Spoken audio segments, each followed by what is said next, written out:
The air inside the briefing tent was thick enough to drink. A humid cocktail of canvas diesel fumes and stale coffee hung suspended in the Florida heat. Outside, the Everglades hissed and clicked, a living predator pressing in from all sides. Sawgrass stretched to every horizon, an ocean of green knives beneath a sky that promised violence. Somewhere in that vast wetland wilderness, alligators waited in perfect stillness, and cottonmouths coiled in the cypress shadows. Inside the tent, the only sound was the rhythmic drone of a generator and the sharp click of a pen against a clipboard. The pen belonged to Major Garrett Thorne, and he wielded it like a weapon. Thorne was a man carved from Marine Corps recruiting posters. Square jaw, eyes like flint.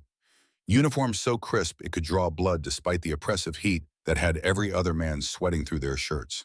He stood at the head of a folding table covered in maps and satellite imagery, looking at the woman sitting across from him with an expression that hovered somewhere between irritation and outright contempt. Commander Sienna Blackwood looked back with eyes the color of winter ice. She was 52, though the harsh sun of 1,000 different hellholes had etched deeper lines into her face than the calendar alone could justify. Her hair, once dark as a raven's wing, was now steel gray and cropped military short. No vanity there, just function. She wore simple cargo pants and a moisture-wicking shirt in neutral colors, clothes that spoke of purpose, not affiliation. Scars, pale and silvery, mapped the exposed skin of her forearms like rivers on an old map, telling stories she would never speak aloud. To Major Thorne, she looked like a washed-up park ranger, maybe a retired high school gym teacher. Certainly not the high-level consultant that SOCOM had insisted on embedding with his force recon platoon. Behind Thorne stood 4 Marines arranged in a loose semicircle. They were young, built like predators, their confidence a tangible force in the small tent. There was Sergeant Wyatt Brennan, the platoon leader, his face a mask of professional authority barely concealing his skepticism. At 32, he was a veteran of Fallujah and Helmand Province, and he knew his business. Corporal Declan Rourke stood to his right, a thick-necked brawler whose knuckles were permanently scuffed from hand-to-hand combat training. He was the platoon's go-to instructor for close-quarters fighting, and he carried himself with the casual arrogance of a man who had never lost a physical contest. PFC Finn Gallagher, the youngest at 22, stood with the wiry alertness of youth, his eyes constantly moving, taking everything in. And PFC Cole Hardwick, the radio operator, stood with the bored stillness of someone who believed he had seen it all. They looked at Sienna Blackwood and saw nothing worth their attention. A civilian, an old woman, an obstacle to be endured. Thorne finally spoke, his voice dripping with forced cordiality that fooled absolutely no one. "So, Miss Blackwood," he began, deliberately omitting any reference to her military rank. "Your file is rather sparse." Sienna didn't rise to the bait. Her voice, when it came, was low and even, carrying the strange quality of deep water. Calm on the surface, unknowable depths beneath. "It's complete. It says you have extensive experience in hostile environments." Thorne continued, tapping his pen against the clipboard. "That's a bit vague for our purposes, wouldn't you say? We're running a deep jungle evasion course for a force recon platoon. These are not Boy Scouts, Miss Blackwood. They are the tip of the spear." He gestured toward the 4 Marines with proprietary pride, as if he had personally forged them from raw steel. "The Everglades may look like a swamp, but it's one of the most unforgiving training and environments in North America. Gators, snakes, 100-degree heat terrain that'll swallow you whole. We're going to be moving fast and hard for 72 hours, evading an op for hunter-killer team. No support, no safety net." Sienna's expression didn't change. She might have been listening to a weather report. "I'm here to observe your protocols and offer feedback," she said. That was the mandate. "The mandate?"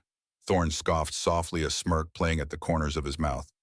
"Right. Well, you can observe from the fob. We'll have a live feed. You can offer all the feedback you want from the comfort of an air-conditioned tent." Behind him, Corporal Rourke coughed what might have been a laugh into his fist. Brennan shot him a warning glance, but the sentiment was shared by all of them. The idea of this middle-aged woman keeping pace with them through the Everglades was absurd. They imagined having to carry her pack to slow their operational tempo, to wait while she caught her breath. "My mandate is to be in the field with the unit," Sienna corrected him. Her tone hadn't changed. It wasn't a request. It was a statement of fact delivered with the finality of a closing door. Thorne's jaw tightened. The disrespect was galling. He had argued with the colonel about this assignment. Bringing a female civilian of her age into a live-fire training zone was a risk, a liability, a recipe for disaster.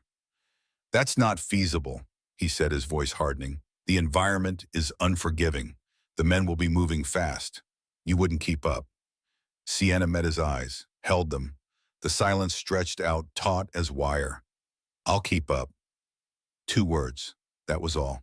But they hung in the humid air with absolute finality, leaving no room for argument, no space for negotiation. It was a quiet challenge that infuriated Thorne more than any shouted demand ever could. He saw the faint amusement in his Marine's eyes and felt his authority being subtly undermined by this woman who sat there with the stillness of stone. He needed to reassert control. She needed to understand her place. The dismissal that began in the briefing tent festered into open contempt at the gear check. The staging area was a clearing behind the main compound, shaded by a massive live oak draped in Spanish moss. The 4 Marines were laying out their equipment on spread ponchos, a meticulous display of honed lethality. M4 carbines with suppressors and advanced optics. Communication gear. Medical kits packed with combat gauze and tourniquets. Heavy rucksacks laden with everything needed for 72 hours of unsupported operations in hostile territory. Night vision devices and GPS units. Enough ammunition to fight a small war. Major Thorne walked the line, inspecting every piece with a critical eye, occasionally nodding approval or making a terse correction. Sienna stood to the side, apart from the group, her own pack at her feet. It was small, unassuming, barely larger than a day pack. Corporal Rourke noticed it first. He glanced at it, then at his own massive ruck that probably weighed 80 pounds fully loaded. He looked back at Sienna's pack. Something dark and mean flickered behind his eyes. Major Thorne's obvious disdain for the woman had given them all permission, and Rourke had never been one to pass up an opportunity. He sauntered over, all swagger and predatory confidence. He nudged her pack with the toe of his boot. Not quite a kick, but close enough to be insulting. "Traveling light, ma'am," he asked, his voice a low drawl, pitched loud enough for everyone to hear. "Hope you brought enough lipstick for 3 days in the bush." PFC Hardwick snickered. Brennan said nothing, his silence a form of consent. Gallagher looked down, a flicker of discomfort crossing his young face, but he didn't dare speak up. Sienna didn't even look at Rourke. Her gaze was fixed on the tree line at the edge of the clearing, as if she were listening to a conversation no one else could hear. Her stillness was absolute, a rock against which their mockery broke and dissipated like water. It made Rourke angry. He was used to reactions: fear, anger, indignation, embarrassment. He got nothing, just that maddening, infuriating calm. "Seriously?" he pressed, squatting down to poke at her pack with one thick finger. "What you got in here? Trail mix and a copy of Eat, Pray, Love, maybe some hand sanitizer and wet wipes." Hardwick laughed out loud this time. Even Brennan's mouth twitched. Major Thorne watched from 20 feet away, arms crossed, a thin smile on his face. He wouldn't intervene. Couldn't really. His men needed to see that this consultant was out of her depth. It would strengthen their confidence in him and their own abilities in the natural order of things. Let them have their fun. Let her understand what she was walking into. Rourke stood up, flexing his powerful shoulders. At 28, he was in his absolute prime. He had grown up fighting first in the streets of South Boston, then in Marine Corps dojos and training mats around the world. He was an expert in Marine Corps martial arts, a certified instructor in close quarters combat. His body was a weapon he had spent a decade refining. "You know, ma'am," he said, his tone shifting to something that might have sounded like concern, "if you didn't know better, it can get dangerous out there. Real dangerous. You get separated from the group, you need to know how to handle yourself." He moved toward the training dummies set up nearby, a human-shaped form used for practicing holds and takedowns. "Let me show you a simple compliance hold," Rourke continued, warming to his performance. "Something to slow down an enemy, buy you some time if things go sideways." He grabbed the dummy's arm, twisted it behind his back with practiced ease, and slammed the whole apparatus to the ground in a single fluid motion. It was an act of gratuitous theatrical violence designed to intimidate. The dummy hit the dirt with a solid thud. Rourke turned back to Sienna, his eyes gleaming with something ugly. "See, simple. But it's better if I show you on a person so you can really feel the leverage points, understand where the pressure goes." Before Sienna could refuse, before anyone could object, he stepped forward and grabbed her left arm. His grip was iron fingers wrapping completely around her bicep like a steel clamp. "Don't worry," he said loud enough for everyone to hear. "I'll be gentle." This was the assault, not born of malice perhaps, but of pure condescending arrogance. He was going to put her in her place, treat her like a helpless child, humiliate her in front of the entire unit. He had done this 100 times before to cocky privates who needed their egos checked. It never failed. He began to apply pressure to twist her arm into the compliance position. The world seemed to slow down. Sienna didn't tense up. She didn't try to pull away. She didn't resist at all. She yielded. As Rourke began to apply pressure and twist, she moved with him, a subtle, almost imperceptible shift of her entire body. She flowed with his momentum, like water, her center of gravity, dropping her weight, redistributing. It looked like submission. It looked like she was giving in to his superior strength. Rourke smiled. This was going exactly as planned. Then Sienna's right hand moved. It didn't move fast. There was no dramatic flourish. She simply brought it up as casually as if she were brushing lint from a sleeve, and her fingers found the pressure point on the inside of his wrist just below the thumb, a spot where nerves and tendons converge in an anatomically vulnerable junction that most people don't even know exists.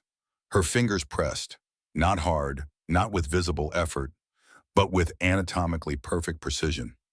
A bolt of pure white-hot agony shot up Rourke's arm like lightning. His vision whited out at the edges. Every muscle in his forearm spasmed involuntarily. His grip vanished instantly, fingers going numb, as if she had thrown a switch in his nervous system. A strangled gasp escaped his lips. He tried to pull back, tried to reset, tried to do anything, but Sienna's other hand was already at his elbow, not striking, not yanking, just guiding. She redirected his own momentum downward with the gentlest pressure, using the physics of his body against him. His knee hit the muddy ground with a wet thud. He was kneeling before her, his head bowed in a posture of complete submission, one arm twisted in a position that sent waves of pain radiating through his shoulder every time he tried to move. His face was a mask of shock and animal pain. The entire exchange had taken less than 2 seconds. There was a stunned silence. Hardwick's smirk had vanished, replaced by wide-eyed disbelief. Brennan's eyes were saucers. Gallagher had taken an involuntary step backward. Major Thorne's face had hardened into a block of granite, his jaw clenched so tight it looked like it might shatter. Sienna released Rourke as smoothly as she had taken him down. She stepped back, her expression unchanged, as calm as if she had just finished folding laundry. "The elbow is a hinge, Corporal," she said, her voice as even as a frozen lake. "Not a ball joint. If you forget that you give your opponent the key to every lock in your body." Rourke scrambled to his feet, shame and fury warring on his face. He cradled his wrist, which was still tingling with nerve pain. His bravado shattered like dropped glass. He wanted to say something to salvage some dignity, but no words came. He had been dismantled by a woman 30 years his senior in front of his entire unit, and everyone had seen it. Major Thorne strode over his boots, crunching on gravel. His anger was not directed at Rourke for his insubordination for assaulting a consultant without provocation. No, his anger was directed squarely at Sienna for her competence. She had disrupted his neat hierarchy. She had embarrassed one of his Marines. She had challenged him whether she meant to or not. "Miss Blackwood," he said, his voice dangerously low, each word clipped with barely controlled rage. "That was unnecessary. We are a team here. Your actions are detrimental to unit cohesion. You are an observer. That is all. Do not interfere with my men again. Is that understood?" Sienna met his glare without flinching. Something passed behind her ice-blue eyes, some calculation or assessment, and then it was gone. "Understood, Major." The dismissal was no longer veiled in sarcasm or passive aggression. It was direct. It was an order. A line drawn in the mud. She was an outsider, a problem to be managed, and Thorne had just made it crystal clear that her expertise, whatever it might be, was not welcome here. 4 hours later, the UH-60 Black Hawk helicopter beat the air into submission. Its twin turboshaft engines screamed and the rotor wash hammered down on the sawgrass like an angry god. Inside the cargo bay, the 5 Marines and Sienna sat on nylon bench seats, strapped in the noise, making conversation impossible, even if anyone had wanted to talk. No one did. The tension from the morning had calcified into a cold, hard silence. Rourke stared at the far bulkhead, his jaw tight, his wrist still aching. Brennan studied his GPS unit with more attention than it required. Hardwick and Gallagher exchanged the occasional glance but said nothing. Major Thorne had remained at the fob, and his absence somehow made everything worse. They were being sent into the Everglades with a woman they had mocked and who had humiliated them, and the resentment was a living thing in the close confines of the helicopter. Sienna sat at the far end of the bench, her small pack between her boots, her hands resting loosely on her knees. She looked out the open side door at the landscape sliding beneath them. The Everglades stretched to every horizon. It was a river of grass, they called it, but that gentle name belied its true nature. From the air, it looked like an alien world. Vast expanses of sawgrass punctuated by dark hammocks of hardwood trees, cypress domes rising like islands, channels of open water that glinted like mercury under the afternoon sun, and everywhere the sense of something ancient and implacable, a landscape that had existed long before humans arrived and would exist long after they were gone. The crew chief held up two fingers, then pointed down. 2 minutes. The helicopter began its descent, dropping toward a small clearing surrounded by cypress trees. The rotor wash flattened the sawgrass in a perfect circle. Before the skids had fully settled, Brennan was up, moving to the door. This was what they trained for. Fast rope insertion, aggressive movement, operational tempo. One by one, they fast roped down into the humid cauldron of the Everglades. Boots hit soft earth. Weapons came up. They spread out in a defensive perimeter while the helicopter peeled away, its rotor noise fading, leaving them in a silence so profound it felt like pressure against the eardrums. The swamp wasted no time asserting its dominance. The heat was immediate and overwhelming, like being wrapped in a wet electric blanket. Mosquitoes rose in clouds. The air smelled of decay and growing things and water that had been still for too long. Somewhere in the middle distance, an alligator bellowed a sound like a diesel engine starting. Brennan consulted the GPS unit strapped to his wrist, the small screen glowing with their position and waypoints. According to the plan, they needed to move north toward a ridgeline 2 clicks away. Good high ground, defensible. A place to rest and get their bearings before the Offer Hunter team started sweeping the area. "All right," he said, his voice quiet but carrying. "We move in column. I've got point. Hardwick, your rear security with the consultant. We've got a ridgeline 2 clicks north. That's our first waypoint. Let's move." He set off at a hard pace, pushing through the thick undergrowth with the brute force of youth and confidence. The terrain fought back immediately. What looked like solid ground was often a mat of vegetation over water. Roots reached up to snag boots. Saw palmetto cut at exposed skin like razors. Sienna followed at the rear just ahead of Hardwick. Her pace was steady, economical, her breathing controlled. While the Marines hacked and forced their way through the vegetation, she seemed to flow around obstacles, finding paths that required less energy, less noise. Her eyes were not on the GPS screen or the man in front of her. She was reading the environment itself, the broken twigs on the game trail they crossed, the direction of the wind, the way the light filtered through the canopy, the subtle changes in the chorus of bird calls and insect sounds. She noticed the barometric pressure dropping, the air growing heavier, expectant. The sky, visible only in small patches through the dense canopy, was beginning to turn a bruised purple. A storm was coming, a big one. But she said nothing. They hadn't asked for her input, and Thorne's warning still echoed in her mind. Observer, nothing more. The first crisis arrived not with a labang, but with a hiss of static. They had been moving for 90 minutes when Brennan called a halt. He keyed his radio, attempting the first scheduled check-in with the fob. "Home plate, this is Bravo 6. Radio check over." Nothing but white noise. He adjusted the frequency, tried again. "Home plate, Bravo 6. How copy over?" More static, occasionally broken by fragments of sound that might have been voices or might have been atmospheric interference. Brennan frowned but didn't look particularly concerned. "Atmospheric interference," he said to no one in particular. "Common in the glades. We'll try again at the next waypoint." Sienna, standing 10 feet away, looked up at the skoma. The purple had deepened to almost black in places. She could feel the electricity building in the air, making the fine hairs on her arms stand up. This wasn't simple atmospheric interference. This was a tropical storm system moving in, and it was going to be a monster. The kind that could knock out communications for hours, turn the swamp into an impassable maze, reduce visibility to nothing. But she stayed silent. Observer. The second crisis came 30 minutes later. They were navigating a steep, muddy slope, working their way up toward what Brennan's GPS promised was higher ground. The rain had started a light drizzle that made everything slick and treacherous. Roots became as slippery as ice. Mud turned to grease. PFC Finn Gallagher was third in line, focusing on his footing when his boot came down on a moss-covered root. The root rolled beneath his weight like a log in water. His ankle turned with a sound that everyone heard, a wet pop that made Hardwick wince in sympathy. Gallagher went down hard, his rifle clattering against the rocks.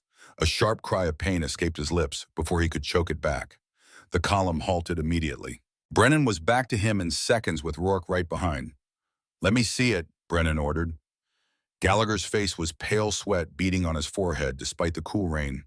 He tried to rotate his ankle and gasped, biting down on his lower lip hard enough to draw blood. "I can walk," he insisted through gritted teeth. "Just give me a second." But even as he said it, his ankle was swelling visibly, the flesh already turning an ugly purple. Rourke helped him remove his boot. The joint was the size of a grapefruit and growing. "God damn it," Brennan swore under his breath. A casualty on day one. This was going to slow them down significantly, make them easy targets for the OPFOR team, compromise the entire training evolution. "Hardwick, help him," Brennan ordered. "We need to find a place to hole up, assess the situation." Sienna was already moving forward, her small pack in hand. She knelt beside Gallagher without asking permission, her movements calm and professional. "Let me see," she said. Gallagher looked at Brennan, who hesitated, then gave a curt nod. Sienna's hands were gentle but firm as she examined the injury. She palpated the joint, carefully feeling for the telltale give of broken bone versus the solid resistance of a severe sprain. Gallagher hissed in pain, but didn't pull away. "Bad sprain," she said finally. "Possibly a fracture. Hard to tell without an x-ray." She unstrapped her small pack, the one Rourke had mocked hours earlier. From it, she produced not lipstick or romance novels, but a tightly rolled Sam splint compression, bandages, medical tape, and a small plastic bottle of ibuprofen. She worked with the speed and precision of a combat medic, supporting his leg, applying the splint, wrapping it with exactly the right amount of compression to stabilize without cutting off circulation. The Marines watched in silence. Every item she pulled from that pack was professional-grade medical equipment. Every movement spoke of training and repetition. When the ankle was splinted, she found two sturdy branches, stripped them of smaller twigs with a compact folding knife that appeared and disappeared from her pocket like magic, and fashioned a pair of crude but effective crutches using paracord from her pack. The entire process took less than 5 minutes. "You'll be able to move," she said to Gallagher. "It's going to hurt, but you can do it. Keep your weight off it as much as possible." Gallagher nodded, something like gratitude breaking through his earlier contempt. "Thank you, ma'am," he said quietly. As if the universe had been waiting for this moment of vulnerability, the storm broke. It didn't arrive gradually. One moment there was a light drizzle, and the next the sky opened up with biblical fury. Rain came down not in drops, but in solid, impenetrable sheets. It was like standing under a waterfall. Visibility dropped to less than 10 feet. The temperature plummeted as the rain soaked through their clothes in seconds. Thunder cracked overhead with enough force to feel in your chest. Brennan's GPS unit, so reliable just minutes before, fogged over instantly. He tried to wipe the screen clear, but condensation was forming inside the housing. The satellite signal that had been strong and steady flickered, weakened, and disappeared entirely beneath the storm's electromagnetic rage. They were blind. The Marines huddled together, instinctively drawing closer as the world contracted to a sphere of gray rain and thunder. Brennan tried the radio again. Nothing but a roar of static. He tried different frequencies. Same result. They were cut off, isolated, alone in millions of acres of hostile wilderness. And then they heard the sound. It came from the east, carried on the wind and rain. At first it might have been thunder, but thunder doesn't have rhythm. Thunder doesn't come in controlled bursts.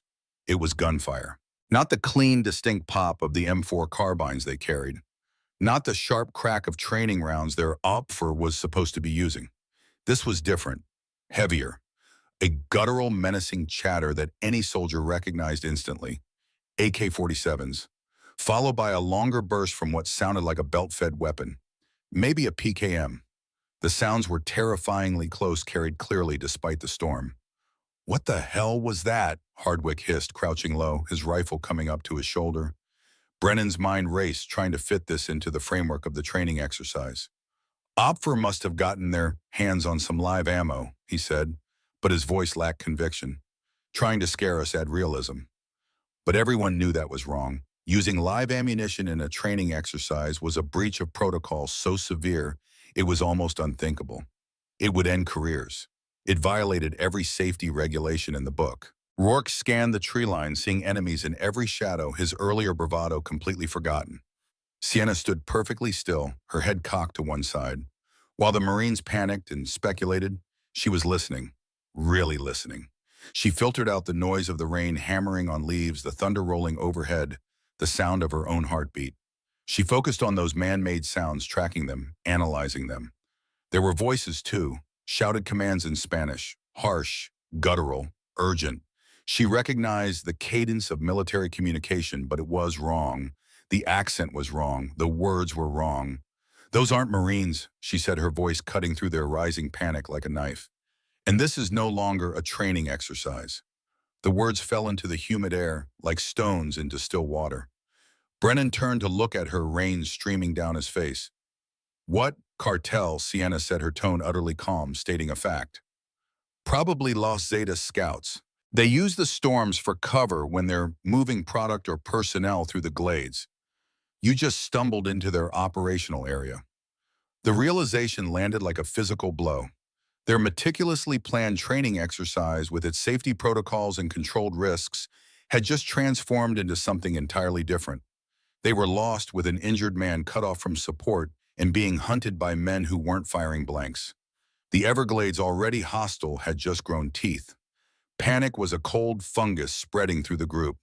Hardwick fumbled with his radio, trying desperately to raise the phobia, his movements jerky and inefficient. Rourke kept scanning the trees, his knuckles white on the grip of his rifle. Even Brennan, the experienced platoon leader, was frozen, his mind cycling through training protocols that had no answer for this kind of reality. They were loud. They were scared. They were prey. Sienna moved. There was no discussion, no request for command authority. She simply took it the way water flows into empty space. Her first action was to silence them. She placed a hand on Hardwick's shoulder, a firm, steady pressure that made him stop fiddling with the useless radio. "They'll hear that," she whispered, the sound barely audible above the rain. Her voice wasn't panicked. It was calm, factual, and that quiet authority cut through their fear more effectively than any shouted command could have. She turned to Brennan, meeting his eyes. In that moment, something passed between them, a transfer of power, an acknowledgement of reality. "Your ridgeline strategy is out," she said. "It's the first place they'll look. High ground is a death sentence when you're being hunted by people who know this terrain." She pointed away from the ridge toward the low, swampy, forbidding wetlands they had been trying to avoid. The areas where water stood stagnant and snakes nested, and every step was a fight. "We go there," she said, "into the water. It hides our scent masks, our tracks, breaks up our thermal signature if they have infrared." Every instinct Brennan had screamed at him to stay high and dry, to maintain the high ground advantage he had been taught since boot camp. But his instincts had led them here to this disaster. He looked at Sienna's eyes. They were clear, focused, utterly devoid of fear. He gave a short, jerky nod. The transfer of command was complete. Sienna knelt beside Gallagher, checking the splint she had applied.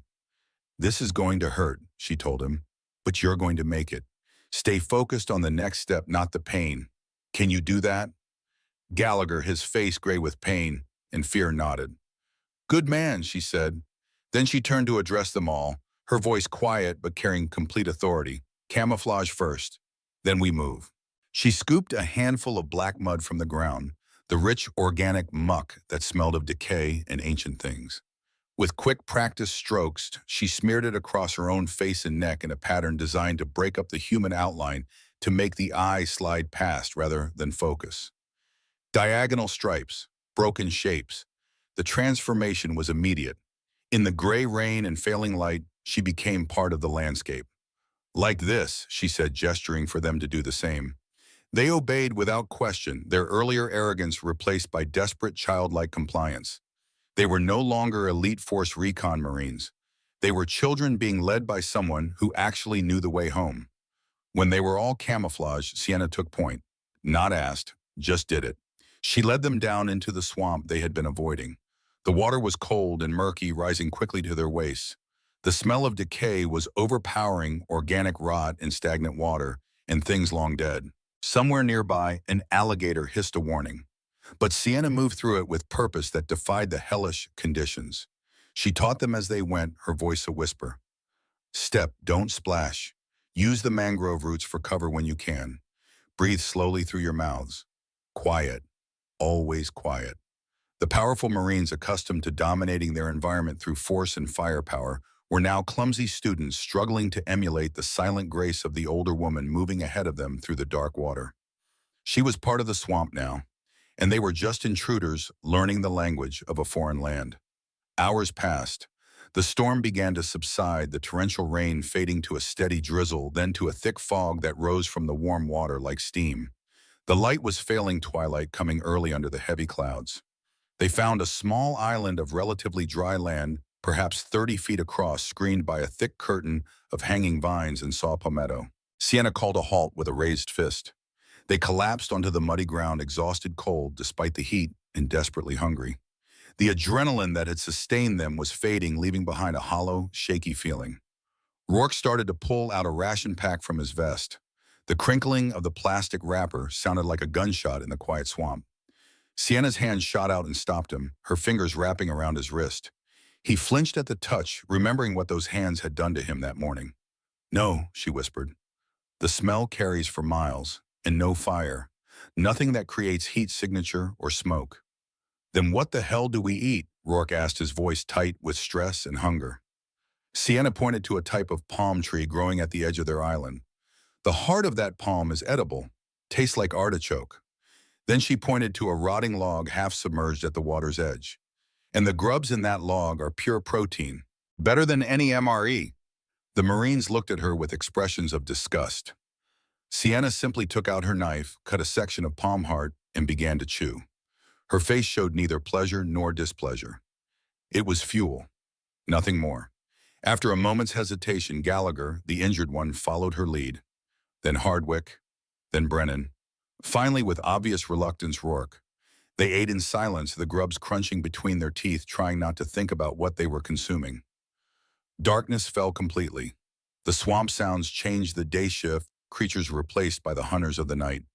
Frogs began their chorus. Nightbirds called. Somewhere in the distance, something large moved through the water. They sat in a tight circle, weapons facing outward, listening to a world that wanted them dead.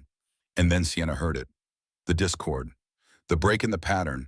The swamp had its own rhythm, its own symphony of sound. Frogs and insects and birds and water all combined into a constant background noise. But she had learned long ago to hear what didn't belong. The single misplaced footfall. The cough quickly suppressed. The mechanical click of a weapon safety being released. Her hand went up and the platoon froze instantly. Through the curtain of vines barely visible in the darkness, they could see them. 7 men, moving in a loose formation through the swamp. They carried AK-47s and machetes. They wore a mix of tactical gear and civilian clothes. Flashlights cut through the fog, sweeping methodically. The cartel patrol was searching for them, and they were less than 50 meters away. Brennan's hand moved instinctively to his rifle, clicking the safety off with practiced ease. The others followed suit. The plan formed wordlessly between them, born of training and instinct. Ambush, overwhelming violence, kill them all before they could react or call for help. No. The whisper came from Sienna, and it carried the force of absolute command. You fire one shot. She breathed so quietly they had to strain to hear, and every cartel soldier in this swamp will know exactly where we are. There are more than 7, many more. This is just one patrol. Brennan looked at her, then at the 7 armed men, then back at her. His tactical training was screaming at him. 7 against 5 were odds they could handle. They had surprise, they had superior training. But they also had an injured man, limited ammunition, no support, no extraction, and they were in the enemy's backyard. "What do we do?" He whispered the question, an admission of defeat, an acknowledgement that he was out of his depth. Sienna looked at the 7 men now 40 meters away and closing. She looked at the 4 terrified Marines. She made a calculation, a decision. She turned to Rourke, the big, strong brawler, who had grabbed her arm that morning in a different world. "Give me your knife," she said. Rourke stared at her confused. His KA bar was holstered on his chest rig. It was a 7-inch blade of blackened steel, a Marine's symbol of strength and identity. He hesitated for a heartbeat, then unsheathed it and handed it to her hilt first. Sienna took the knife. Its weight was familiar in her hand. Good balance. Well maintained. She gave them one last look, her ice blue eyes touching each of them in turn. "Stay here," she said, her voice carrying a finality that made it clear this was not a suggestion. "Don't move. Don't make a sound, no matter what you hear. Do you understand?" 4 heads nodded in the darkness, and then she was gone. She didn't run, didn't crawl. She simply melted into the swamp, disappearing into the shadows between one heartbeat and the next, as if she had never been there at all. The 4 Marines were left alone in the darkness, clutching their rifles, their eyes straining to see something, anything in the impenetrable night. The 7 cartel soldiers continued their search, flashlights, sweeping voices, calling softly to each other in Spanish. They had no idea that death had just stepped into the water behind them. What followed in the next 10 minutes would be written in sound and absence. A harvest conducted in darkness by something the Marines were only beginning to understand. The woman they had dismissed. The legend they had mocked. Wraith had gone hunting. The Marines heard it first as a whisper of movement in the darkness to their left. So soft it might have been a fish breaking the surface. A gentle ripple in the black water that surrounded their tiny island of relative safety. Then nothing. Silence pressed in from all sides, broken only by the drip of water from leaves and the distant chorus of tree frogs. The 7 cartel soldiers continued their methodical sweep, flashlight beams cutting through the fog like laser beams, their boots splashing through the shallow water, with the confidence of men who believed they owned this swamp. One of the flashlight beams, which had been sweeping steadily from left to right, suddenly jerked upward. There was a sharp intake of breath, cut off almost before it began. The light tumbled spinning end over end and then went dark. The sound of water accepting something heavy. Then absence. Just gone. The 6 remaining men stopped calling out a name in low Spanish. "Paco. Paco, ¿dónde estás?"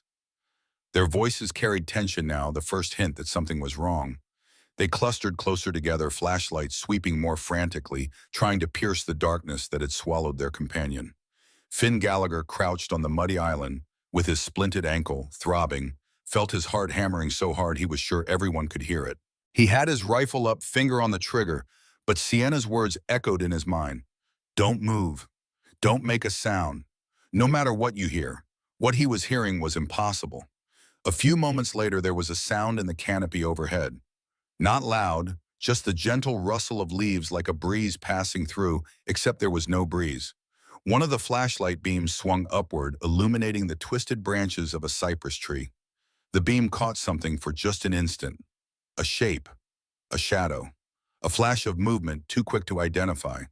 Then the man holding that flashlight jerked violently as if grabbed by an invisible hand.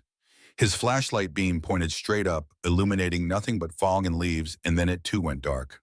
A soft, heavy sound followed. Something falling into water. A brief thrashing, then stillness that was somehow worse than any scream. Now there were 5. Cole Hardwick, the radio operator, had his hand pressed over his own mouth to keep from making a sound. His eyes were wide whites showing in the darkness. He was watching systematic dismantling of 7 armed men by something he couldn't see, couldn't track, couldn't understand. Every tactical principle he had ever learned said this was impossible. One person could not eliminate multiple armed hostiles without being seen, without being engaged, without triggering a response. But it was happening. The 5 remaining cartel soldiers were no longer searching. They were scared. Their flashlights jerked erratically, sweeping the darkness in panicked arcs. They had bunched together in a tight defensive circle back to each other, weapons pointed outward. Their voices were rising, discipline breaking down. They were shouting to each other, arguing about which direction to run, whether to call for backup. Sienna used their fear against them. A rock arced through the darkness, landing in the water 20 feet to their right, with a distinct splash. All 5 men spun toward the sound flashlights, in weapons tracking fingers on triggers. They were wound so tight that any noise was enough to make them jump. While they focused on the decoy, Sienna emerged from the water behind them. She moved with the fluid grace of an otter water, streaming from her camouflage face, the KA bar held low and ready. The Marines caught a glimpse of her in the reflected glow of the flashlights. A brief fleeting silhouette against the foam, a ghost made manifest. The man at the back of the cluster didn't even have time to turn. One moment he was standing, shouting at his companions. The next moment, Sienna's hand was over his mouth and nose, and the blade had found the gap between his ribs with surgical precision. She lowered him to the water without a sound, without a splash, as if he weighed nothing at all. The dark water accepted him. Ripples spread outward and faded. 4 left. The remaining men realized something was wrong when they turned and saw empty space where their companion had been standing. Their panic crystallized into terror. They started firing, wild, undisciplined bursts into the darkness. Muzzle flashes strobed the swamp, illuminating a surreal landscape of twisted trees and hanging moss and fog. The roar of automatic weapons shattered the night. Bullets zipped through the air, thudding into tree trunks, splashing into water. The Marines flattened themselves to the muddy ground, pressing their faces into the dirt. Rounds cracked overhead, close enough that Sergeant Brennan felt the pressure wave of a bullet passing inches from his head. He wanted to return fire, wanted to do something, but Sienna's command held him frozen. Don't move. Don't make a sound. The firing stopped as suddenly as it had begun. Magazines emptied, breathing heavy and panicked. The ringing silence that followed was profound, broken only by the echo of gunfire bouncing back from distant tree lines. Then a new sound emerged from the darkness, a low, haunting whistle, like wind through a cracked bone, like the sound a blade makes when it cuts at air at high speed. It seemed to come from everywhere at once, from the left, from the right, from above. An old psychological warfare technique designed to unnerve and disorient, to make the enemy believe they were surrounded by multiple hostiles instead of one. It worked perfectly. The 4 remaining cartel soldiers were no longer a tactical unit. They were just 4 terrified men waiting to die. One of them broke. He turned and ran, splashing wildly back the way they had come, his flashlight bobbing crazily as he fled. He was screaming something in Spanish prayers or curses, impossible to tell which. He made it perhaps 10 feet before something pulled him down into the murky water. There was a brief, frantic struggle, arms flailing, water thrashing, a strangled cry cut short. Then the water surface smoothed out ripples, spreading in perfect concentric circles. His flashlight floated for a moment, its beam pointing at the sky, and then it too was pulled under and went dark. 3 left. The last 3 men stood back to back to back in a tight triangle, spinning slowly, flashlights and weapons tracking in desperate circles. They were whimpering, praying, begging God or saints or anyone who might listen for deliverance. 2 of them were crying. They never saw Sienna drop from the branch directly above them. She fell in perfect silence. Her body controlled the knife already moving. The first man went down without a sound, the blade finding the cluster of nerves at the base of his skull. The second man started to turn, started to bring his weapon up, but her elbow caught his temple with the full weight of her dropping momentum behind it. His knees buckled, and he collapsed into the shallow water. The third man got his AK-47 halfway up before her boot swept his legs out from under him. He went down on his back, the water closing over his face. She knelt on his chest, one hand pressing his weapon down, the other pressing his head under the surface. He thrashed for perhaps 15 seconds. Then stillness. And just like that, it was over. 7 men, less than 10 minutes. 0 gunfire from the hunter. Not a single wasted movement, not a single mistake. The swamp reclaimed its dominion. The fog drifted through the cypress trees. The tree frogs resumed their chorus, unconcerned with human violence. The night moved on. A minute later, a figure emerged from the shadows and stepped back onto the small island where the 4 Marines waited. Sienna Blackwood, her face still covered in camouflage mud. She was not breathing heavily. She was not wounded. Water dripped from her clothes and hair, pattering softly on the muddy ground. In her hand, she held Corporal Rourke's K-bar. She wiped the blade clean on a handful of broad leaves, the motion precise and methodical, professional. Then she held it out to him, hilt first. Rourke took the knife with a hand that trembled slightly. He looked from the blade to Sienna's face to the darkness surrounding them, where 7 armed men had simply ceased to exist. His mouth opened, but no words came out. What could he possibly say? The 4 Marines stared at her in the darkness. They had not witnessed a firefight.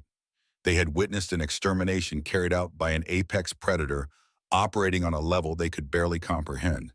The woman they had dismissed as a washed-up park ranger, an old lady who probably couldn't keep up, was something else entirely. Something from their worst nightmares. And for the first time since arriving in the Everglades, the fear they felt had nothing to do with the jungle or the cartel. It was fear of her. The swamp was quiet again, the terrible violence already fading into memory, absorbed by a landscape that had witnessed countless deaths over countless centuries. The 4 Marines sat in stunned silence, the adrenaline slowly draining away from their systems, leaving behind a hollow, shaky feeling of awe and existential dread. Sienna moved around the perimeter of their small island, her movements as fluid and natural as a jaguar's. She checked approaches, evaluated sightlines, read the swamp the way other people read books. The image of her disappearing into the night and the subsequent systematic dismantling of the patrol was seared into their minds like a brand. It defied every tactical scenario they had ever trained for, every assumption about what was humanly possible. Sergeant Wyatt Brennan finally found his voice.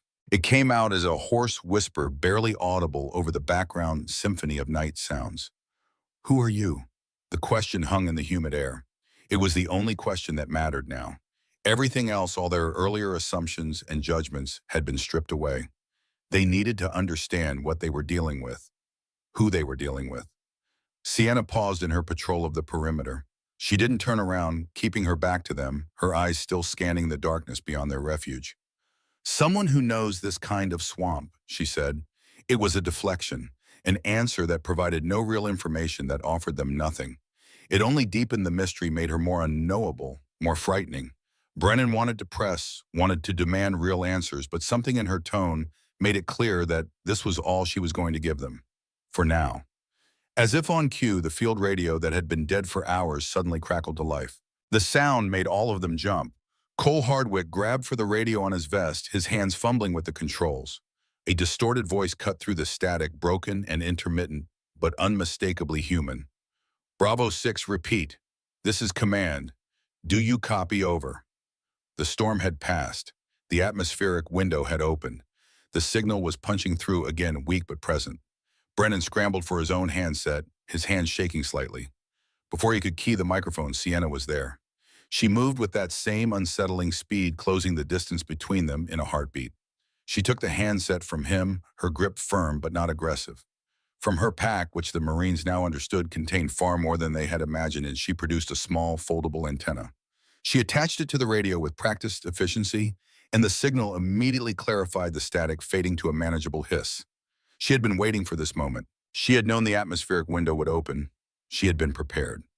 Sienna keyed the microphone, her voice calm and professional, as if she were reporting a routine training evolution rather than a night of survival and killing. "Command, this is unidentified element accompanying Bravo 6. We copy. Over." There was a beat of surprised silence on the other end. Then Major Garrett Thorne's voice exploded from the speaker, tight with fury and a full day's worth of anxiety and impotent rage. "Who the hell is this? This is Major Thorne. Put Sergeant Brennan on the line now. Over." The Marines flinched at the anger in his tone. It was the voice of authority, of rank, of institutional power being challenged. Thorne had spent the entire day unable to contact his team, imagining worst-case scenarios, and now some civilian was on his radio giving him reports.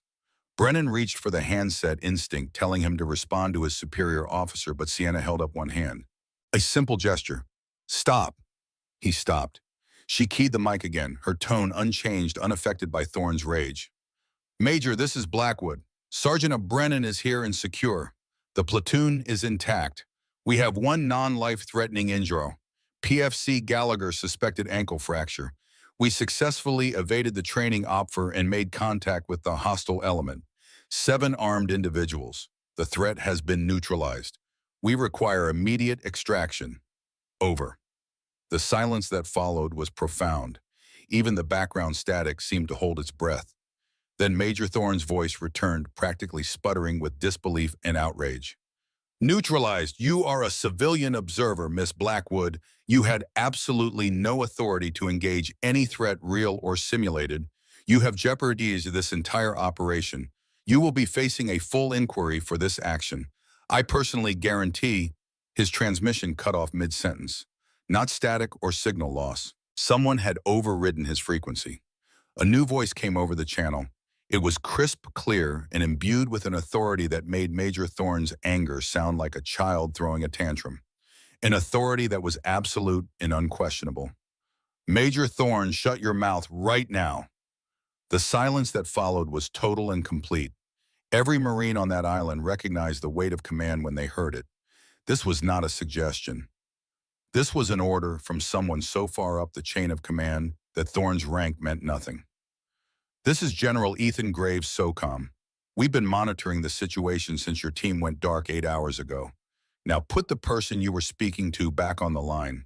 Sienna keyed the microphone and something changed in her demeanor. Not much, just a subtle softening around the eyes, a faint hint of warmth in her voice.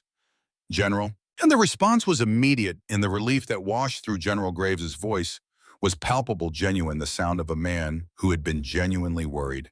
Sienna, by God, is that really you? It's Ethan Graves. Sienna allowed herself the smallest of smiles, invisible in the darkness, but audible in her tone. Ethan, it's been a long time. Too long, my friend. Far too long. There was a pause, and when Graves spoke again, there was something like fond exasperation in his voice. I saw your name on the consultant roster for this evolution. Didn't realize they'd thrown you into the Everglades with a force recon platoon on your very first day back in the field. Major Thorne's initial report said you were supposed to be an observer. I was observing, Sienna replied, and there was the faintest hint of dry humor in her voice. And you neutralized the threat? Graves asked, though his tone made it clear he already believed her. 7 hostiles. Affirmative, Ethan. Cartel scouts based on their gear and tactics. Los Zetas markings. They were closing in on our position. We had compromised communications, 1 casualty, and no clear extraction route. There was no other viable option. I see. Graves said it, simply accepting her tactical assessment without question, without hesitation. 30 years of shared history lived in those 2 words. Stand by me. The general's voice changed, all warmth evaporating, replaced by steel so cold it could freeze fire. He was no longer speaking to Sienna. He was speaking to Major Thorne, who was undoubtedly listening on the command net, his career flashing before his eyes. Major Thorne, the woman on that radio is retired Navy Commander Sienna Blackwood. For 28 years, she led Echo Squadron's deep penetration operations across 4 continents. If you don't know who Echo Squadron is, it's because you're not cleared to know. Over. He paused, letting that information settle, letting Thorne's understanding catch up with reality. The operational call sign she worked under was Wraith. The name hit the 4 Marines like a physical force. Wraith. It wasn't just a call sign, it was a legend, a ghost story, the kind of name that got whispered in the dark corners of Bud's training, in the classified briefing rooms at Fort Bragg and Dam Neck, in the ready rooms of aircraft carriers and forward operating bases scattered across the world's war zones. Wraith was the operator who didn't exist in official records, but whose operations were studied in classified after-action reports. The phantom who could infiltrate any compound, eliminate any target, and vanish without leaving a trace. A name associated with the most dangerous and sensitive missions of the last 3 decades. Operations in Mogadishu during the Black Hawk Down aftermath. Targeted eliminations in Kandahar and Fallujah. Hostage rescues in Syria and Yemen. High-value target interdictions in 17 different countries. The woman who moved like smoke and struck like lightning and disappeared before anyone knew she had been there. The Marines stared at Sienna with new eyes, their minds struggling desperately to reconcile the quiet middle-aged woman standing before them with the mythical, terrifying figure of Wraith. But suddenly, horrifyingly, it all made sense. The silent movement through the swamp, the impossible efficiency of the kills, the way she commanded the jungle itself, becoming part of it, using it as a weapon. They had been children mocking a god of war. General Graves was still speaking, his voice leaving absolutely no room for misunderstanding or argument. Commander Blackwood has more successful combat operations in swamp and jungle environments than your entire battalion combined, Major. She literally wrote the manual on unconventional warfare that you probably skimmed during your officer training. She has eliminated high-value targets in 17 countries over a career spanning 3 decades. Her operational success rate is classified, but I can tell you it's higher than any other operator in SOCOM history. Another pause, letting it sink in. From this moment forward, you are to consider every word she says as a direct order from me. You will extend her every possible courtesy and render any and all aid she requires. You will facilitate her extraction and that of the Marines under her protection. Am I making myself absolutely crystal clear, Major Thorne? There was only the faint hiss of static in response. Major Thorne was too humiliated, too utterly destroyed to even acknowledge the order. His career was likely over. His judgment had been catastrophically wrong. He had dismissed, mocked, and obstructed a living legend, and everyone in the command structure now knew it. "I'll take your silence as affirmative," Graves said, his tone making it clear what he thought of that silence. "Sienna extraction package is being assembled now. Get those boys to a safe LZ and we'll bring you home. Over." "Copy that, Ethan," Sienna replied. "We'll advise on coordinates once we've moved to a secure location. Over." "Roger, and Sienna, it's good to hear your voice again." Graves out. The radio fell silent. Sienna clicked off the transmission and handed the radio back to Brennan. His hands moved automatically to take it, but his mind was still reeling, still trying to process what he had just heard. They replayed every interaction from the past 12 hours in their minds. Every dismissive comment, every condescending smirk, every moment of mockery and disrespect. Corporal Rourke thought about grabbing her arm that morning, about trying to put her in a compliance hold, and he felt his stomach turn. She could have killed him as easily as breathing. Probably had killed hundreds of men more dangerous than him. The fact that he was still alive was only because she had chosen mercy. Cole Hardwick crossed himself, and this time it wasn't out of fear of the swamp or the cartel.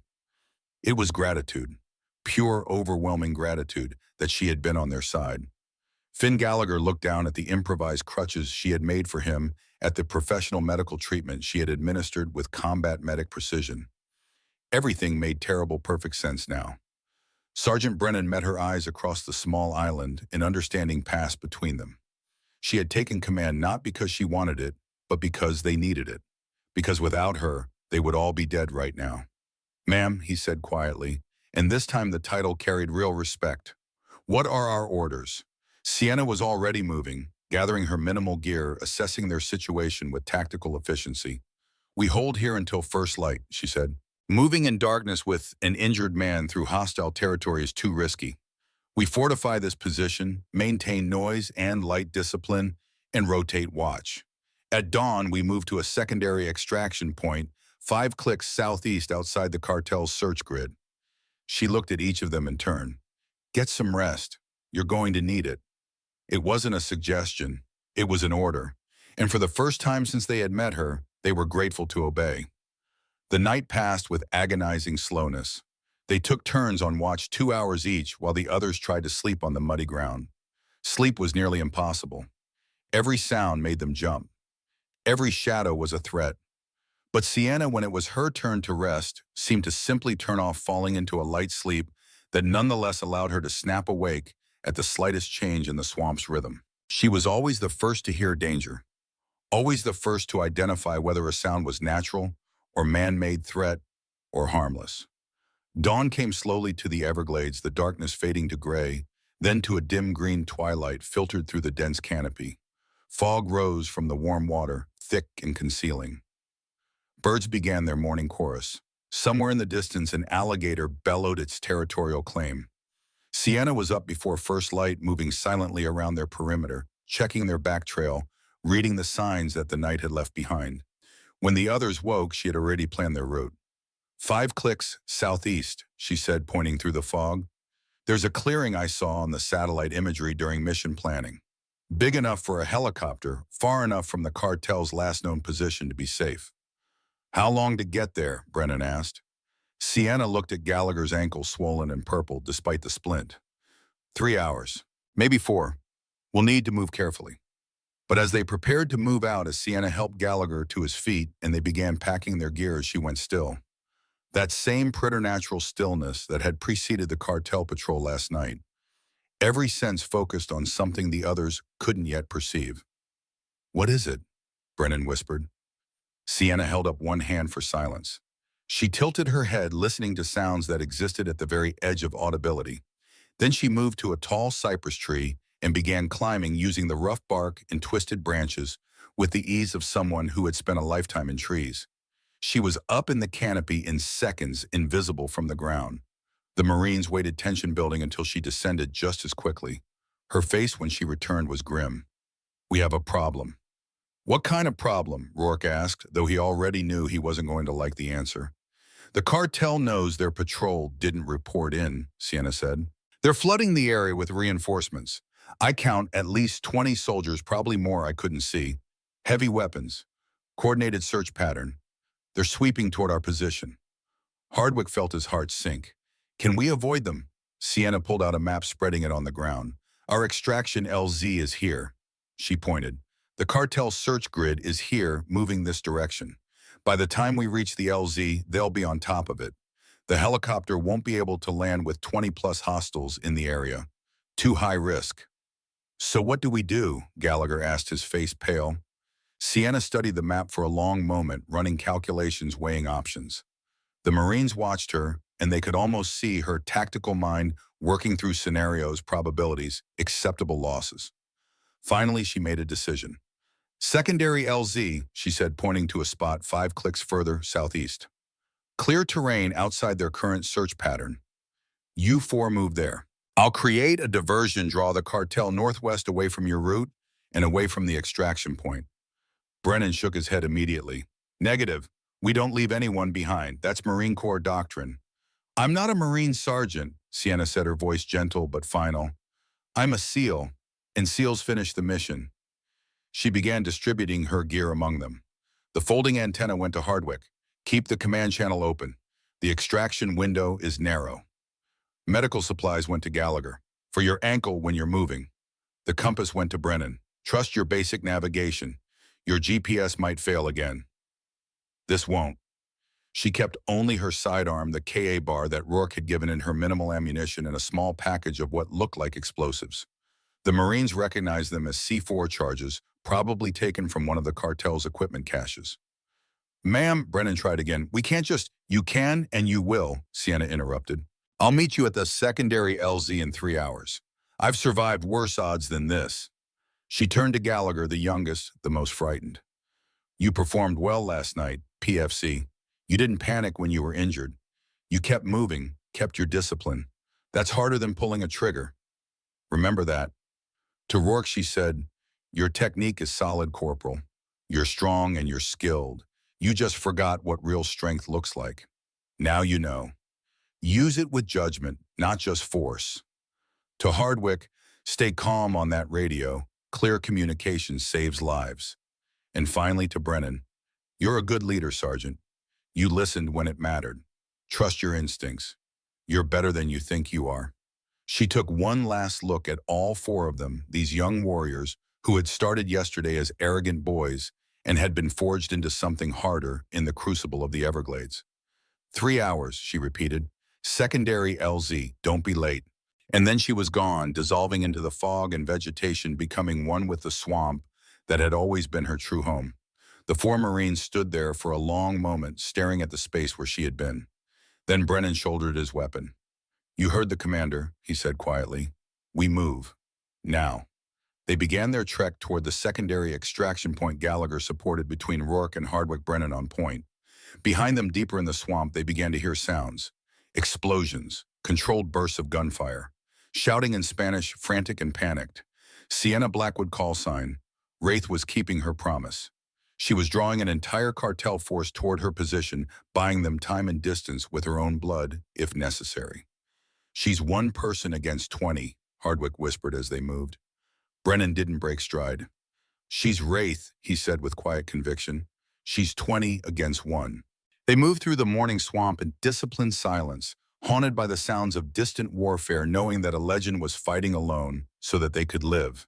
And in the deep place of the Everglades, where the water ran dark and the cypress trees grew ancient and twisted, Wraith danced with death one more time. Sienna Blackwood moved through the Everglades like smoke through water. Behind her, the four Marines were putting distance between themselves and the killing ground, their boots squelching through mud as they made their way toward the secondary extraction point. Ahead of her, 20 or more cartel soldiers were converging on the area where their patrol had vanished, their radios crackling with urgent Spanish, their weapons ready. She had perhaps 30 minutes before they found the bodies. 30 minutes to set the stage for what came next. The C4 charges she had taken from the cartel weapons cache were military grade, probably stolen from a Mexican army depot or purchased from corrupt officials. She placed them with surgical precision at key points along the cartel's likely approach routes. Not to kill, though that would be a side benefit. To disorient, to terrify, to channel their movement exactly where she wanted them. The first charge went under a fallen cypress log near a natural choke point where the terrain forced anyone moving north to funnel through a narrow gap. The second went in the hollow of a tree overlooking what looked like solid ground, but was actually a sinkhole concealed by a mat of vegetation. The third she kept mobile, strapped to her vest for opportunities that would present themselves. She worked quickly but without apparent haste, her movements economical and precise. But something was different this time, something she hadn't felt in years. Her left knee, the one that had taken shrapnel in Kandahar back in 2009, was beginning to ache. Not the dull background pain she had learned to live with, but a sharper, more insistent protest. 15 years ago, she could have moved through this terrain for days without feeling it. Now at 52, her body was reminding her that time remained undefeated. She pushed the thought away and kept moving. The cartel forces were close now. She could hear them calling to each other, their voices carrying across the water. They were angry, scared. 7 of their men had disappeared without a trace, and now they were flooding the area with overwhelming force, determined to find whoever was responsible and make an example of them. Sienna found a good position in the crook of a massive cypress tree, 15 feet off the ground, concealed by hanging moss and twisted branches. From here, she could see 3 different approach routes. She settled in to wait, controlling her breathing, slowing her heart rate through techniques learned over 3 decades of operations. And as she waited, a memory surfaced. Unbidden, unwanted, but insistent. Mogadishu, October 1993, 31 years ago. She had been 22 years old, fresh out of SEAL training, assigned to Echo Squadron for her first real deployment. The mission was supposed to be simple. Extract a 4-man Delta Force team that had been cut off during the Black Hawk Down disaster. Get in, get them out, get home. Lieutenant Danny Morrison had been her swim buddy through Bobais, her closest friend in the squadron. They had made it through Hell Week together, had earned their tridents together. He was like a brother to her. The extraction had gone wrong. An ambush in the narrow streets of Mogadishu, RPGs and machine gun fire from every window and rooftop. Danny had taken rounds in the leg, the femoral artery severed. He was bleeding out fast, and Sienna had faced an impossible choice. Stay and try to save Danny, or complete the mission and extract the 4 Delta operators who were pinned down 3 blocks away. She had chosen the mission. By the time she came back for Danny, he was gone. The medic told her his last words, "Tell Wraith she made the right call." But 31 years later, sitting in a cypress tree in the Everglades, it still didn't feel right. It had never felt right. That choice had earned her a commendation and a reputation for cold tactical judgment. But it had also carved something out of her soul that never quite grew back. She had saved 4 lives that day and lost the one that mattered most. That was why she was here now, alone, drawing an entire cartel force toward her position while 4 young Marines made their escape. Because she could not make that choice again. Not if there was any other option. Not if she could pay the price herself instead of asking someone else to. The sound of boots splashing through shallow water snapped her back to the present. The first group of cartel soldiers appeared, 5 men moving in a tactical wedge, their AK-47s at the ready. They were better trained than the patrol from last night, moving with discipline and coordination. Former military, probably. Los Zetas recruited heavily from Mexican Special Forces deserters. Sienna let them pass beneath her position.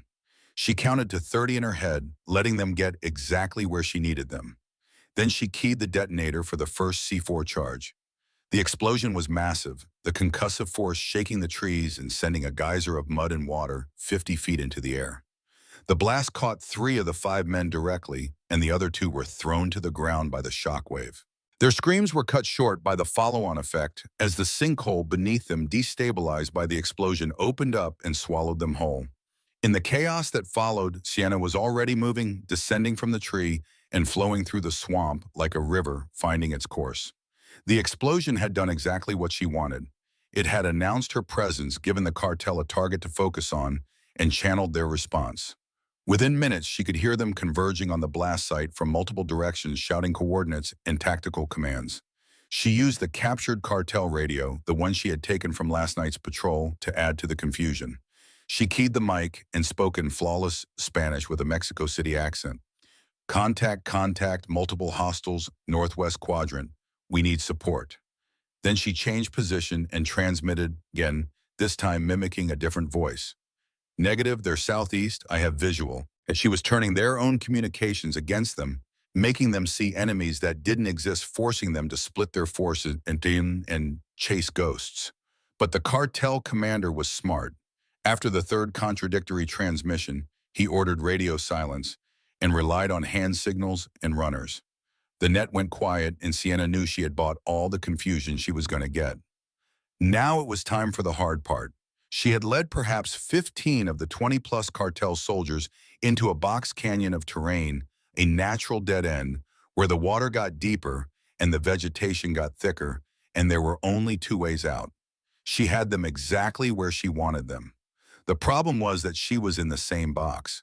Sienna set the second C4 charge at the narrowest of the 2 exits, then moved toward the wider opening. She could see them now, spread out in a search line, moving methodically through the swamp. They had learned from last night's disaster. They weren't bunching up. They were maintaining visual contact with each other. They were doing everything right. She was crouched behind a fallen log, evaluating her next move, when something slammed into her left shoulder with the force of a sledgehammer. The gunshot came a fraction of a second later, the sound arriving after the bullet. Sienna went down hard, rolling into deeper water on pure instinct. Pain exploded through her shoulder, white-hot and all-consuming. She had been shot before more times than she cared to remember, but it never got easier, never hurt less. She came up behind a thick stand of cattails, her right hand pressed against her left shoulder. Blood was seeping through her fingers, warm and slick. The bullet had hit high, probably through and through, no bone strike. Painful as hell, but not immediately fatal if she could control the bleeding. A flanking element. They had sent a team wide while the main force pushed through the center, and she had been so focused on the larger group that she had missed the 3-man team coming in from her blind side. Getting old Wraith, she thought grimly. Getting slow. The 3 men who had shot her were moving in to confirm the kill, their weapons up and ready. Sienna's sidearm was in her hand before she consciously decided to draw it. Muscle memory, thousands of hours on the range. She put 2 rounds into the first man's center mass, shifted, put 1 round into the second man's head as he turned toward the sound. The third man got his AK up and fired a burst, but Sienna was already moving the rounds, impacting the water where she had been a heartbeat before. She came up behind him, her knife finding the gap between his vest and his collar. He went down without a sound, and she was in the water again, moving, always moving, because staying still meant death. But her shoulder was screaming, and she could feel blood running down her arm inside her shirt. She needed to dress the wound, needed to stop the bleeding, but there was no time. The main force had heard the gunfire and was converging on her position. She made it to a relatively protected position behind a massive cypress knee, the gnarled roots providing some cover. With shaking hands, she tore a strip from her shirt and packed it against the entry wound, then used another strip to create a pressure bandage. It was crude and it hurt like hell, but it would slow the bleeding enough to keep her conscious. The world swam for a moment, darkness creeping in at the edges of her vision. She shook her head, forcing clarity, forcing her body to obey. Not done yet, not nearly done. She still had Marines to protect. Still had a promise to keep. 3 hours, secondary LZ, don't be late. Through the pain fog, another memory surfaced. This one more recent, but no less powerful. Kandahar, Afghanistan. 2009, 15 years ago. She had been 37 in her absolute prime leading Echo Squadron through some of the most dangerous operations of the war. Colonel Ethan Graves had been her commanding officer, a hard man, but a fair one, someone who understood that the real fight wasn't always the one in the mission briefing. Intelligence had indicated a Taliban compound housing a high-value target. Graves had ordered an immediate assault. But Sienna had looked at the intel, at the grainy satellite photos, at the pattern of life analysis, and something was wrong. The compound was showing too much civilian activity, women and children, the wrong kind of foot traffic for a Taliban safe house. She had gone to Graves and questioned the order. "Sir, I think the intelligence is bad. That compound reads like a school, not a Taliban position." Graves had looked at her with those steel gray eyes that missed nothing. "You have your orders, Commander." "I won't execute this strike, sir. If I'm wrong, you can court-martial me. But I won't kill children based on bad intelligence." It should have ended her career. Refusing a direct order in a combat zone was one of the most serious offenses in military law. But Graves had done something unexpected. He had launched his own investigation, going around the intelligence officers who had provided the initial assessment. Sienna had been right. The compound was a school. The Taliban had been using a building 3 blocks away. Graves had taken the political heat for the mission delay, had nearly ended his own career protecting hers. In a private conversation afterward, he had told her something she never forgot. Never stop questioning Sienna. That moral compass, that willingness to say no when everyone else is saying yes, that's what makes you Wraith. Not the kills, the judgment. Courage isn't following orders blindly. It's doing what's right when it costs you every minute. That conversation had forged a bond between them that transcended rank and regulation. It was why 15 years later his voice on the radio had carried such warmth. It was why he trusted her without question. And it was why she couldn't fail now. Sienna forced herself to her feet using the cypress knee for support. Her left arm hung mostly useless, the shoulder wound making it nearly impossible to raise. But she still had her right hand, still had her knife, still had her mind. And she still had one more card to play. She pulled out the third C4 charge, the one she had kept mobile, and attached it to the detonator. Then she pulled out the captured cartel radio and keyed the mic one final time. "This is the ghost you're looking for," she said in English, her voice clear and strong despite the pain. "If you want me, I'm right here. Come and get me." She gave them her exact coordinates, then placed the radio on the ground 20 meters from her actual position.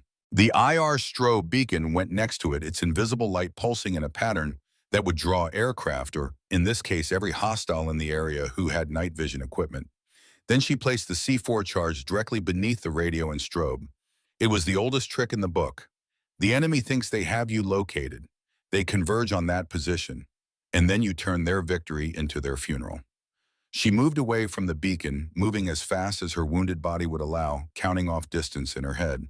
50 meters, 75, 100. She found a massive fallen log and rolled behind it, pressing herself into the muddy ground, covering her head with her arms. Through the trees, she could see them coming.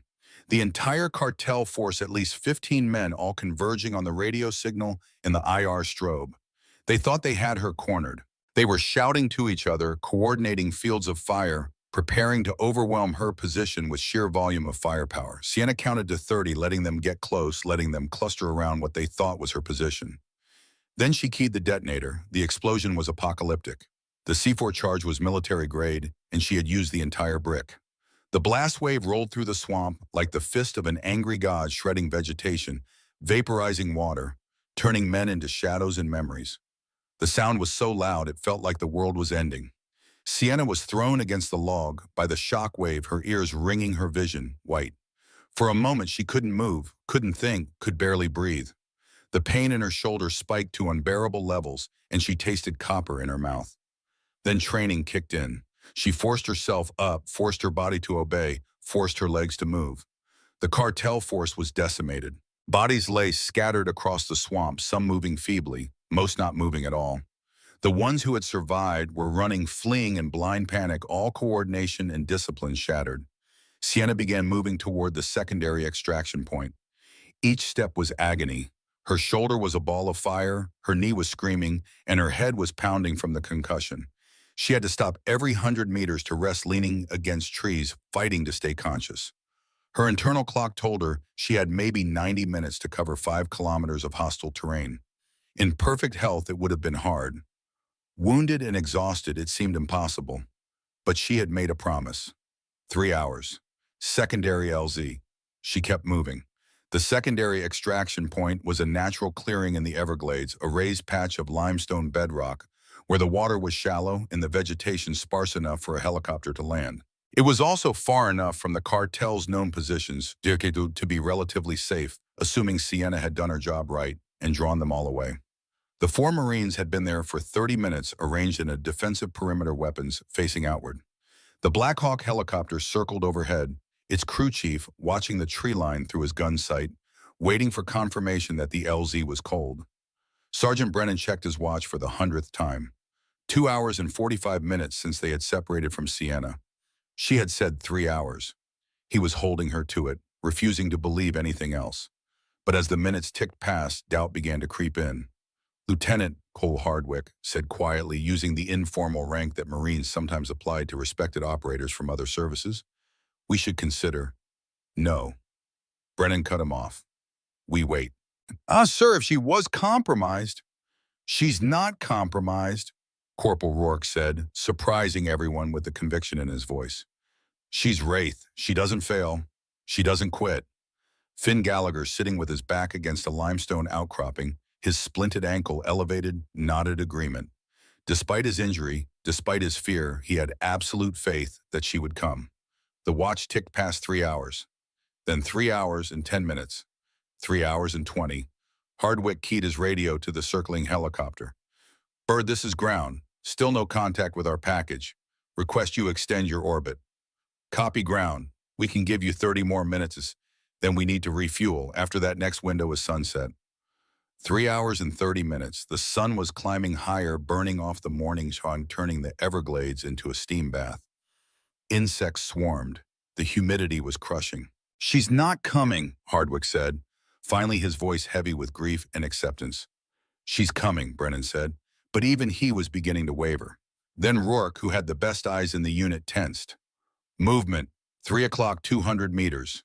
Every weapon swung toward the tree line. They saw a figure emerge from the dense vegetation, moving with a pronounced limp. For a moment they couldn't identify who it was.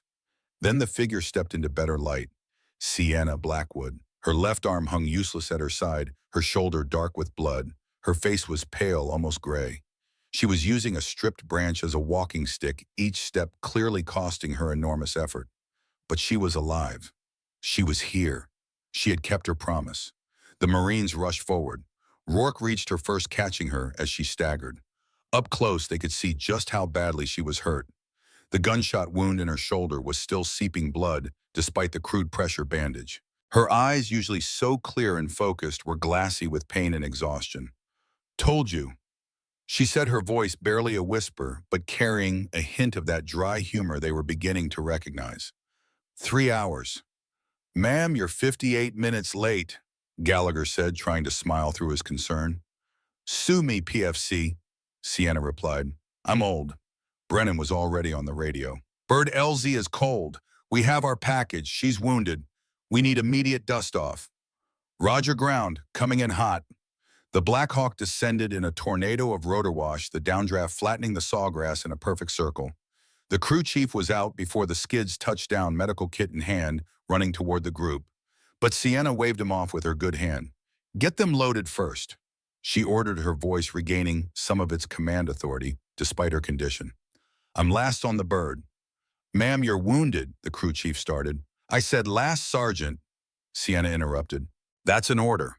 The crew chief looked at Brennan, who nodded. "You didn't argue with Wraith." They loaded Gallagher first, securing him in the cargo bay, then Hardwick, then Rourke. Brennan stayed on the ground with Sienna until everyone else was aboard. "After you, ma'am," he said. Sienna allowed herself to be helped into the helicopter, Brennan and the crew chief supporting her trait. The moment she was strapped into the bench seat, the crew chief started working on her shoulder, cutting away the blood-soaked bandage, assessing the damage. "Through and through, no bone strike, but you've lost a lot of blood," he said, working with professional efficiency. "We need to get you to a trauma center." Field hospital at the FOB will be fine, Sienna said. I've had worse. The helicopter lifted off the Everglades, falling away beneath them. The swamp that had been their prison for the last 36 hours was just a green expanse again, beautiful and deadly and indifferent to human suffering. Sienna sat with her back against the bulkhead, an IV in her arm, delivering fluids and pain medication, her eyes half closed with exhaustion. The four Marines sat across from her, watching her with expressions of awe and gratitude, and something close to worship. She met each of their eyes in turn. To Gallagher, she gave a small nod of respect. He had kept moving, despite his pain, had never complained, had done his duty. To Hardwick, a brief smile. He had maintained communications discipline, had stayed calm under pressure. To Rourke, a long look and understanding passed between them. He had learned what real strength meant, and he would carry that lesson forward. Finally, to Brennan, she said quietly, "You led them well, Sergeant. When it mattered, when everything went to hell, you listened. You adapted. That's what leadership is."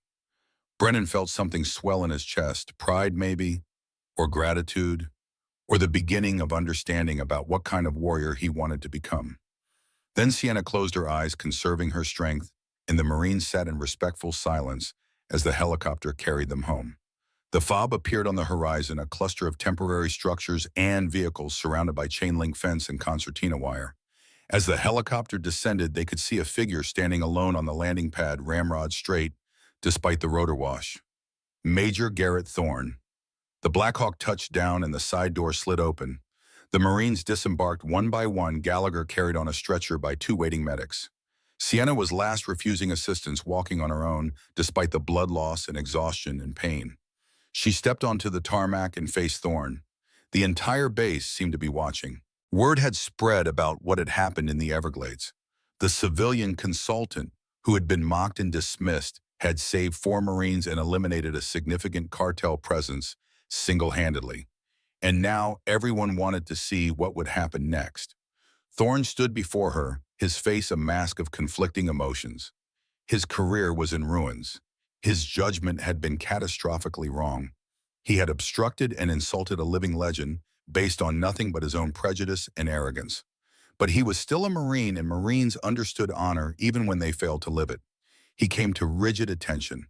His arms snapped up in a salute so sharp, so precise, it seemed to cut the humid Florida air. It was the salute of a subordinate to a superior officer, a formal and public acknowledgement of her rank, her experience, her victory over his ignorance. It was a complete and unconditional surrender. Sienna, as a retired officer and current civilian, was not required to return the salute. She simply stood there for a moment, letting the gesture hang in the air for everyone to witness. Then she gave him a short, almost imperceptible nod. Not forgiveness, acknowledgement. He had learned. He would be better. That was all anyone could ask. She walked past him without another word, heading toward the medical tent. But before she got there, Corporal Rourke intercepted her path. He stood before her, his massive frame seeming somehow smaller than it had 2 days ago. He couldn't meet her eyes, his gaze fixed on the ground at her feet. In his hands, held out like a sacred offering, was his Ka-bar knife. "Ma'am," he said, his voice thick with shame and something deeper. "You should have this. I'm not worthy of carrying it." He was offering her his weapon, his identity, his pride. It was the only apology he knew how to make, the only way he could express the magnitude of his respect and his regret. Sienna looked at the knife, then up at his face. She saw not the arrogant bully from 2 days ago, but a young man who had been humbled and broken and was trying to rebuild himself into something better. She didn't take the knife. "It's a tool, Corporal," she said, her voice quiet but firm. "It doesn't have worth. The person who wields it does. Keep it and learn how to truly use it. With judgment, not just force. With wisdom, not just strength." She stepped around him, leaving him standing there with the knife in his trembling hands. It felt both like a burden and a second chance, and Rourke understood with sudden clarity that she had given him something more valuable than forgiveness. She had given him a path forward. That night, after the doctors had stitched her shoulder and pumped her full of antibiotics and fluids, after the debriefings and the reports and the endless questions, Sienna sat alone outside the medical tent on a wooden ammunition crate. A single bare bulb overhead cast a pool of yellow light, harsh and unforgiving. The base was quiet, most personnel asleep or on watch. The Everglades pressed in from all sides, a dark wall of sound and shadow that never truly slept. Sienna was methodically cleaning her Sig Sauer P226 pistol, field stripping it with one hand, while her left arm rested in a sling. The movements were meditation ritual, muscle memory, built over 3 decades of operations. Each part was removed, inspected, cleaned, oiled, and reassembled with practiced precision. This was her church. These were her sacraments, the maintenance of tools that kept people alive. She heard footsteps approaching and knew without looking that it was Sergeant Brennan. He had that particular cadence, the measured stride of someone who had learned to move quietly, but hadn't yet mastered true silence. He stopped at the edge of the light, hesitant. "Ma'am, didn't mean to disturb you." "You're not," Sienna said, sliding the pistol's frame back onto the rails with a soft metallic click. "What's on your mind, Sergeant?" Brennan stepped into the light and she could see the question on his face, the one he had been carrying since the radio transmission revealed her identity. "How do you do it?" he asked finally. 30 years of this. How do you keep going?" Sienna paused in her work, considering the question. It was one she had asked herself many times over the years, especially in the dark moments when the cost seemed too high and the price kept climbing. "You find something worth protecting," she said finally, "and then you never stop. That's all there is. But the cost is high," Sienna finished for him. "Higher than anyone who hasn't paid it can understand. You lose friends, you lose pieces of yourself. You make choices that haunt you for decades." She looked up at him, her ice blue eyes reflecting the harsh light. "But the alternative is worse. If people like us don't stand in the gap, who will? If we don't pay the price, someone else has to. Someone who maybe isn't ready. Someone who shouldn't have to." Brennan nodded slowly, understanding settling over him like weight. "Get some rest, Sergeant," Sienna said, returning to her weapon. "You earned it." "Yes, ma'am. Good night, ma'am." He walked away into the darkness, leaving her alone with her thoughts and her weapon and the endless symphony of the Everglades night. 6 months later, the sun rose over the Pacific Ocean, painting the sky in shades of orange and pink that would have been beautiful if anyone had time to notice. But the candidates going through BUDS training at Naval Amphibious Base Coronado had no time for beauty. They had time only for pain and endurance, and the increasingly impossible demands of instructors who seemed determined to break them. PFC Finn Gallagher, now wearing Navy fatigues instead of Marine Corps utilities, was in the surf zone with 60 other candidates. His ankle, the one that had been fractured in the Everglades, was healed now, stronger than before, thanks to months of physical therapy and determined training. An instructor was screaming in his face, demanding more push-ups, more flutter kicks, more pain. The water was freezing, his muscles were shaking with exhaustion, and every fiber of his being wanted to quit. But he remembered a night in a swamp, a woman with steel gray hair, moving through darkness, like a ghost, eliminating threats he couldn't even see. He remembered her words. "You didn't panic when you were injured. You kept moving." That's harder than pulling a trigger. If she could keep moving at 52 with a bullet in her shoulder, he could do one more push-up at 22 in perfect health. "Hoo-yah!" he screamed, and drove himself down into the sand one more time. 3,000 miles away at Marine Corps Base Quantico in Virginia, Corporal Declan Rourke stood in front of a hand-to-hand combat class, demonstrating a pressure point technique to a group of young Marines who looked at him with the same cocky arrogance he had once carried. "The elbow is a hinge, not a ball joint," he said, his voice carrying the authority of experience. "If you forget that, you give your opponent the key to every lock in your body." A young lance corporal in the front row raised his hand. "Where'd you learn that, Corporal?" Rourke paused, his hand unconsciously moving to the KA bar on his belt. The same blade he had offered to return, the same blade she had told him to keep. "From someone who taught me that real strength isn't about how hard you can hit," he said quietly. "It's about knowing when not to. It's about judgment and wisdom, not just force. And that's a lesson I'm still learning." At the Pentagon, in an office with a view of the Potomac River, General Ethan Graves sat at his desk reviewing a classified file marked Echo Squadron Next Generation. His phone rang, the red secure line reserved for sensitive communications. "Graves," he answered. "Ethan, it's Sienna." He smiled despite himself. "I was wondering when you'd call. Got the mission brief, I take it. Columbia, cartel leadership interdiction, 3-week operation." "That's the one." He paused. "You know you don't have to do this. You've earned your retirement 10 times over. So have you, Sienna replied, and he could hear the smile in her voice. Yet here you are. Touché. Another pause. How's the shoulder run? Healed. Full range of motion. Doctors say I'm cleared for operations. And the truth? Sienna was quiet for a moment. It aches sometimes. The knee, too. I'm not 30 anymore, Ethan. I'm not even 40. This body has a lot of miles on it. Then why go back? She considered the question looking out the window of her small apartment at the mountains in the distance. Why did she keep going back? The pension was enough to live on. She had proven everything she needed to prove. She had earned her rest. Because young warriors like Gallagher need to know that age doesn't mean obsolescence, she said finally. Because broken men like Rourke need second chances that someone has to model. Because threats don't retire just because I want to. And because you're Wraith, Graves said softly, and Wraith doesn't know how to stop. That too. When do you leave? 3 days. I'll send you a postcard. Graves laughed. You've never sent a postcard in your life. First time for everything. Take care of yourself, Ethan. You too, old friend, and Sienna, come home safe. The world needs its legends alive, not martyred. I'll do my best. She hung up and sat for a long moment looking at the photograph on her wall. Echo Squadron 1995. She was in the center, 22 years old, wearing desert fatigues and a cocky smile. Danny Morrison stood next to her, his arm around her shoulders. Still making the calls you taught me, she said to the photograph.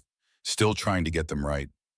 3 days later, deep in the Colombian jungle near the Venezuelan border, dawn was breaking through a canopy so thick it turned day into perpetual twilight. Mist rose from a river that wound through the terrain like a serpent, and somewhere in the distance, howler monkeys announced the morning. A figure moved through the undergrowth with practiced stealth, finding a position overlooking a compound carved out of the jungle. The compound was surrounded by guards armed with military-grade weapons protecting something valuable inside. Sienna Blackwood settled into her observation post, camouflaged by the jungle itself, invisible to anyone who didn't know exactly where to look. She was wearing full tactical gear, her rifle equipped with advanced optics, her radio tuned to encrypted frequencies. Her left shoulder bore a fresh scar beneath the gear, a souvenir from the Everglades. She checked her watch, synchronized her communications, chambered around. The operation would begin in 30 minutes. She had time to think, time to remember why she was here, instead of comfortable and safe somewhere else. She thought about 4 young Marines who had learned what real strength meant. She thought about Danny Morrison and the choice she had made 30 years ago. She thought about Ethan Graves and the risks he had taken to protect her moral compass. She thought about all the operations, all the missions, all the lives saved, and lives taken over 3 decades of service. The cost had been enormous. The price kept climbing. Her body bore the scars, her mind carried the weight, her soul knew the burden. But someone had to stand in the gap. Someone had to be willing to pay the price so others didn't have to. Someone had to be the ghost in the darkness, the wraith that moved between worlds, protecting the innocent and punishing the guilty. And she had been doing it for so long, she didn't know how to be anything else. The jungle around her was alive with sound and movement, 1,000 different species all pursuing their own survival. She became part of it, another predator among predators, another shadow among shadows. Her radio crackled softly. Wraith, this is command. You are cleared hot. Execute at your discretion. She keyed the mic.